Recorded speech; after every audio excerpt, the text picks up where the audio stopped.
बार प्रसंग यहाँ पर आता है भगवान शिव की कथा में। औरव ऋषि की बेटी थी शमी और धौम्य ऋषि के पुत्र थे मंदार। मंदार आंकड़ा पुष्प, शमी औरव ऋषि की बेटी। जब बड़ी होती चली गई तो वो औरव ऋषि की बेटी शमी ने जीवन में कुछ किया ना किया, पर एक काम औरव ऋषि की बेटी शमी करती रही कि भरण पोषण में अग्रणी रही। कोई भूखा मिल गया, औरव ऋषि की बेटी ने अपना भोजन तक दे दिया। ये बेटी का जीवन होना चाहिए। कई महाराज औरव ऋषि की बेटी शमी उसमें की थी, अगर उसकी थाली में कुछ भी नहीं बचा चलेगा, पर सामने वाला भूखा नहीं रहना चाहिए, उसको जरूर खिला देना।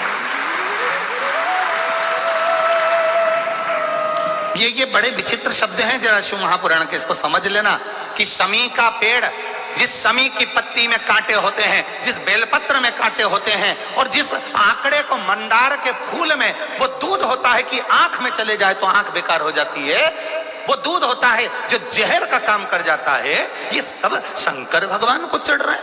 शमी जिसमें कांटे हैं, बेलपत्र जिसमें कांटे हैं, मंदार का फूल जिसमें जहर भरा पड़ा है, धतूरा जिसमें जहर भरा पड़ा हुआ है, ये शिव को क्यों समर्पित है? ये शंकर को क्यों चाहिए? ये शंकर के पास क्यों जा रहे हैं?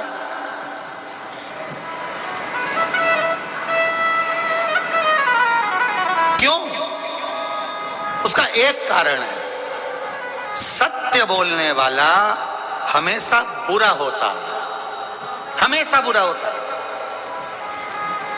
और वो सत्य बोलने वाला व्यक्ति, शमी कांटों में रमी हुई है, लदी हुई है, पर भाव शुद्ध है उसका, भाव गड़बड़ नहीं हुआ उसका। मंदार धौम्य ऋषि का पुत्र, ये आंकड़ा मंदार धौम्य ऋषि का पुत्र।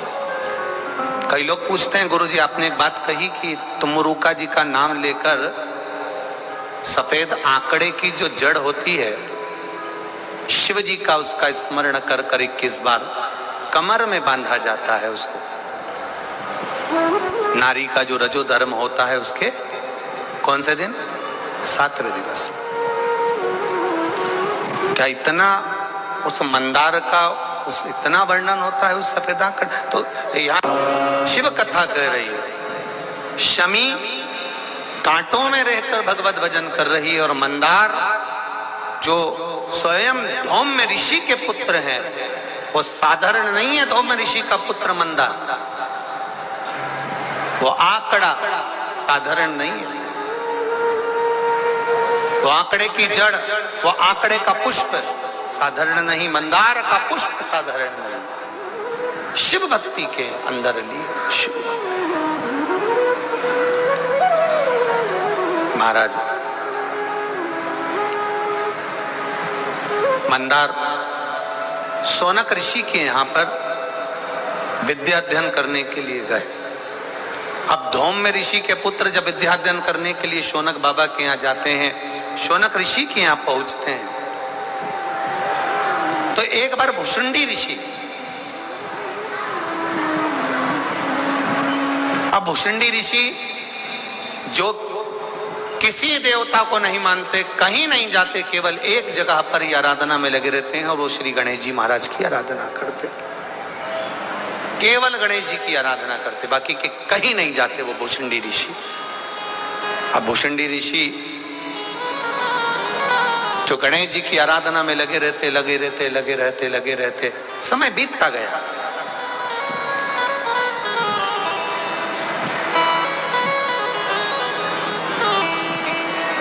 बहुत लंबा समय निकल गया गणेश जी की आराधना करते करते।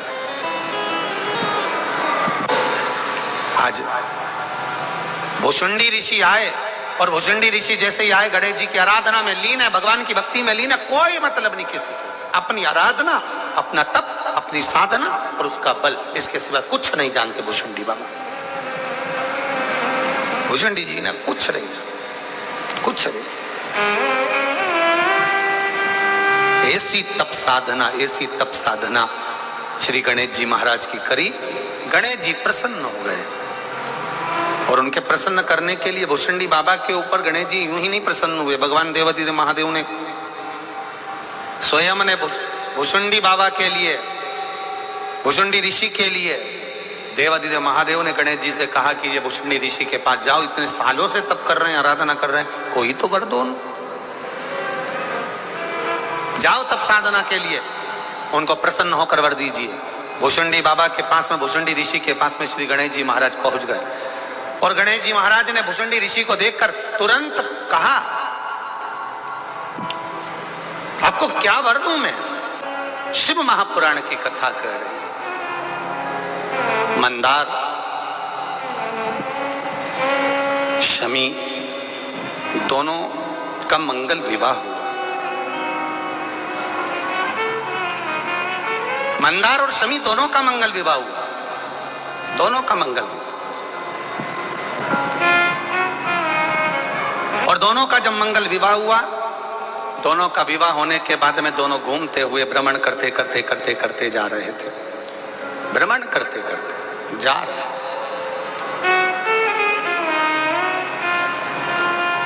और भ्रमण करते करते जब दोनों जा रहे थे, वहीं से भुसुंडी जी निकल कर जा रहे थे, जिन भुसुंडी जी ने भगवान गणेश जी की आराधना करी, खूब आराधना करी, खूब दिल से, इतनी आराधना करी कि गणेश जी महाराज प्रसन्न हो गए, प्रकट हो गए। मांगो तुम्हें क्या चाहिए महाराज जी, बस केवल इतनी सी कृपा कर दो कि मैं आप तो नहीं बन सकता और आप में नहीं बन सकते, पर आपका जो स्वरूप है, ये स्वरूप थोड़ा सा शीश का मुझे दे दो। केवल एक भुसुंडी ऋषि ऐसे थे जिनका शीश गणेश जी जैसा था, भुसुंडी ऋषि।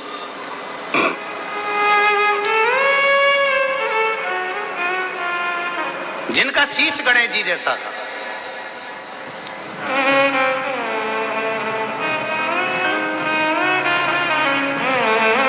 और जिनका शीश गणेश जी जैसा। मंदार और शमी की शादी हो गई, इन दोनों ने हंसना प्रारंभ कर दिया। जो भुसुंडी ऋषि जा रहे थे इनको देखकर हंस दिए, बहुत तेज ठाका लगाकर हंसे, हंसे, दुख हुआ, हृदय में चोट पहुंची, हृदय दुखित हुआ, हृदय द्रवित हुआ, हृदय में दुख हुआ, द्रवितता हुआ। और जब हृदय में दुख हुआ, द्रवितता हुई, कुछ दुख हृदय में जब हुआ, तब भुसुंडी बाबा ने क्रोध में आकर कह दिया, ए मंदार, शमी, मैं तुम्हें श्राप देता हूं, मंदार और शमी मैं तुम्हें श्राप देता हूं कि तुम दोनों जड़ हो जाओ, वृक्ष हो जाओ। शमी मंदार वृक्ष के रूप में हो गए, खड़े रहे, विनती करते रहे, ये श्राप ठीक नहीं, कृपा करिए, कृपा करिए, दया करिए, करुणा करिए। तब देवादिदेव महादेव कहीं देखिए,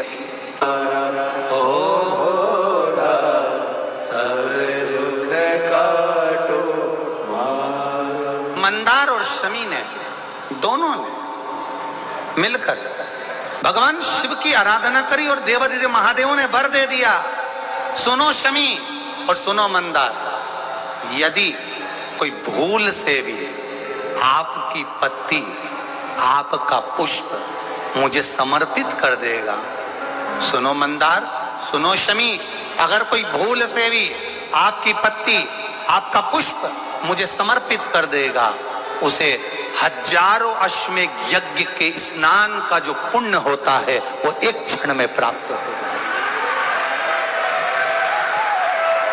हजारों अश्वमेध यज्ञ का पुण्य, हजारों अश्वमेध यज्ञ का पुण्य एक क्षण में प्राप्त हो। ये मंदार, ये शमी, हजारों अश्वमेध यज्ञ का पुण्य एक साथ। शमी की पत्ती देखिए आप लोगों ने, जम के तो बोले जरा, देखिए मंदार पुष्प भी देखा हुआ है। अब शमी की जो पत्ती होती है, उस शमी की पत्ती को भगवान देवाधिदेव महादेव पर चढ़ाने का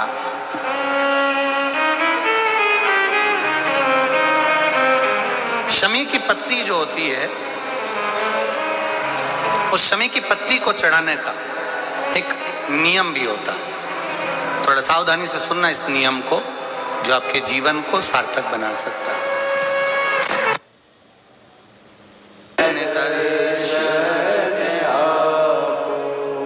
शमी की पत्री को चढ़ाने का एक नियम है, बड़ा सुंदर नियम, आपके जीवन में उतारने लायक। महाराज, जब सारा श्रृंगार मेरे देवाधिदेव महादेव का हो जाए, बहुत ध्यान से सुनना, ये प्रसंग आया नहीं पहले, आज अगर कुबेरेश्वर बाबा की पावन धरा पर यह प्रसंग निकला है तो उसको ध्यान से सुनिए, भाव से सुनिए। पत्ती, शमी की जो पत्ती होती है, उस शमी की पत्ती को कब, कैसे और कहां चढ़ाना चाहिए, और शमी की पत्ती का फल क्या होता है, वो भी अभी अपन समझ लें उसको। शमी की पत्ती, संपूर्ण स्नान भगवान का हो जाए, संपूर्ण स्नान। आप समझें उसको, जैसे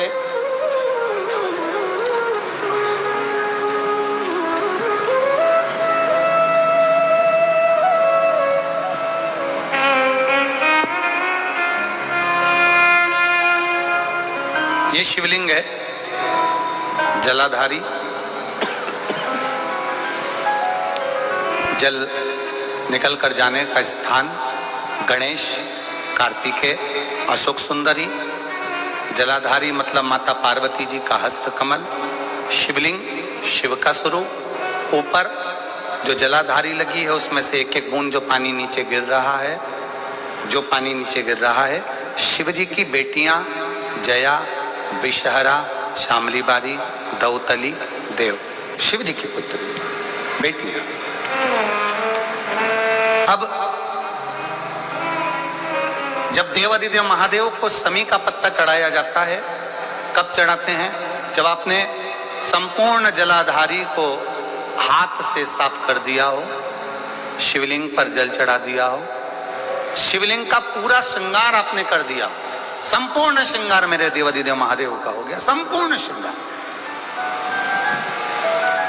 बाबा को चंदन का लेपन, अबीर, गुलाल, अक्षत, बेलपत्र, धतूरा, जो भी तुम्हें चढ़ाना है सब कुछ तुमने चढ़ा दिया, सारा श्रृंगार मेरे देवाधिदेव महादेव का हो गया।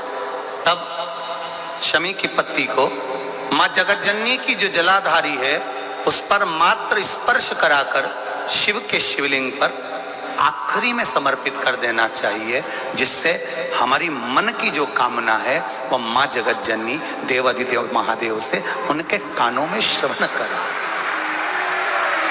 शमी पत्र का एक बात और स्मरण में रहे, शमी पत्र की बहुत एक बात और अपने स्मरण में लीजिएगा। शमी पत्र दरिद्रता बहुत है, जब लगे आपको कि दरिद्रता बहुत ज्यादा है, किराया तक नहीं है, मैं कैसे जाऊं, कैसे उस महादेव के दर्शन पाऊं, कैसे उसकी चौखट पर जाऊं, कैसे उसको नमन करूं, तब उस जगह पर आप एक बेलपत्र,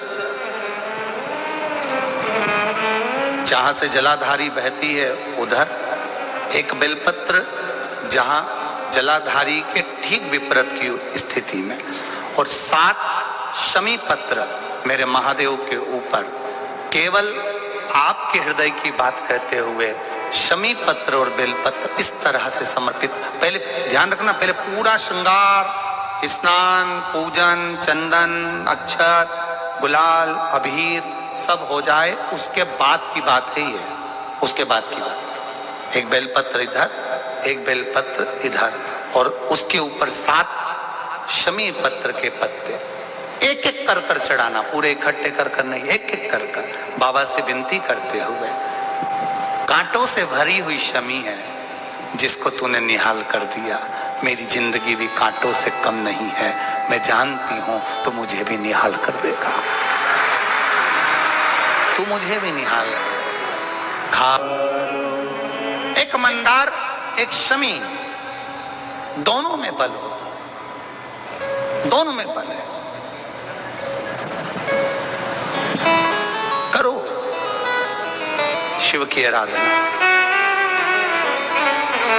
जितना फल बेलपत्र को चढ़ाने पर प्राप्त होता है, जितना फल बेलपत्र को शिव को समर्पित करने पर प्राप्त होता है, वैसा ही मां पार्वती जी ने, देवाधिदेव महादेव ने शमी को, जो कि औरव ऋषि की पुत्री हैं, मंदार जो कि धौम्य ऋषि के पुत्र हैं, इनको स्वयं शिव ने वर प्रदान किया है। शिव ने, भगवान शंकर ने।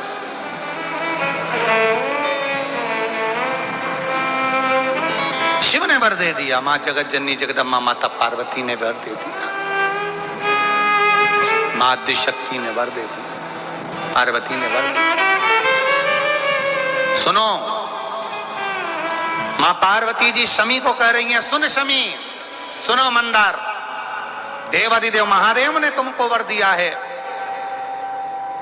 कि हजारों लाखों अश्वमेध यज्ञ का फल, स्नान का फल एक शमी पत्र और एक मंदार के पुष्प से प्राप्त हो जाता है। अब मां पार्वती भी शमी को, मंदार को वर प्रदान कर रही है। ये मां है, ये माता है। अब एक बार यही बात हमने कथा में कही थी कि दरिद्रता को मिटाने के लिए ये बेलपत्र यहाँ माता जी के, शिव जी के चरणारविंद में, माता जी के हस्त कमल पर ये भगवान का जो सुंदर, माँ पार्वती की पीठी का ये सुंदर जो हस्त कमल है और ये चरण भाग हैं, यहाँ समर्पित करो। तो किसी ने पूछा, गुरुजी ये बेलपत्र को यहाँ चढ़ाने से उसका फल क्या मिलता है? तो कहा माँ आदिशक्ति, माँ जगदम्बा, माँ जगतधात्री, माँ दुर्गा, माँ भवानी, माँ देवी प्रसन्नता धारण करती है। Subscribe for more content.